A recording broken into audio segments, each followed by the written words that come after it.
चलिए शुरू करते हैं। बहुत समय पहले की बात है, जब राक्षसों का अत्याचार चरम सीमा पर था। उनके भय से कोई भी धार्मिक कार्य करना कठिन हो गया था। राक्षसों ने न केवल पृथ्वी पर, बल्कि स्वर्ग पर भी अपना अधिकार जमाने का प्रयास शुरू कर दिया था। देवराज इंद्र, जो उस समय स्वर्ग के राजा थे, इस संकट से चिंतित हो उठे। उन्होंने सभी देवताओं के साथ भगवान विष्णु के पास जाने का निर्णय लिया। देवताओं ने भगवान विष्णु से प्रार्थना की, हे प्रभु, हम राक्षसों के प्रकोप से त्रस्त हैं। कृपया हमें इस समस्या से मुक्ति दिलाइए। भगवान विष्णु ने उनकी विनती सुनी और सोचा कि इस समस्या का समाधान केवल भगवान शिव ही कर सकते हैं। विष्णु जी, जो स्वयं महादेव के बड़े भक्त थे, ने इस संकट को समाप्त करने के लिए भगवान शिव की तपस्या करने का निर्णय लिया। वह हिमालय की बर्फीली चोटियों पर चले गए और शिव जी की कठोर तपस्या करने लगे।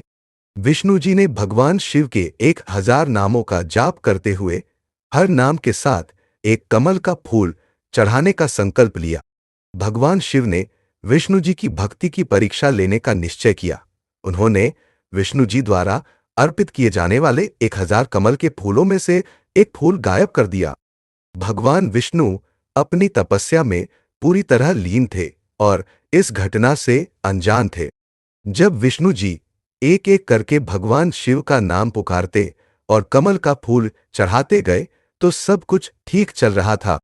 लेकिन जब आखिरी नाम की बारी आई, तो उन्होंने देखा कि अर्पण के लिए कमल का एक भी फूल शेष नहीं है। इस स्थिति में विष्णु जी के सामने एक बड़ी समस्या खड़ी हो गई। अगर वह शिवजी को अंतिम फूल नहीं चढ़ाते, तो उनकी तपस्या और संकल्प अधूरा रह जाता। उन्होंने विचार किया और अंततः एक अद्वितीय निर्णय लिया। भगवान विष्णु को कमल के फूल के समान अपनी आंखों का स्मरण हुआ, जिन्हें कमल नयन कहा जाता है।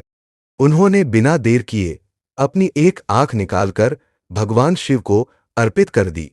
भगवान विष्णु की इस अटूट भक्ति और समर्पण को देखकर महादेव अत्यंत प्रसन्न हो गए।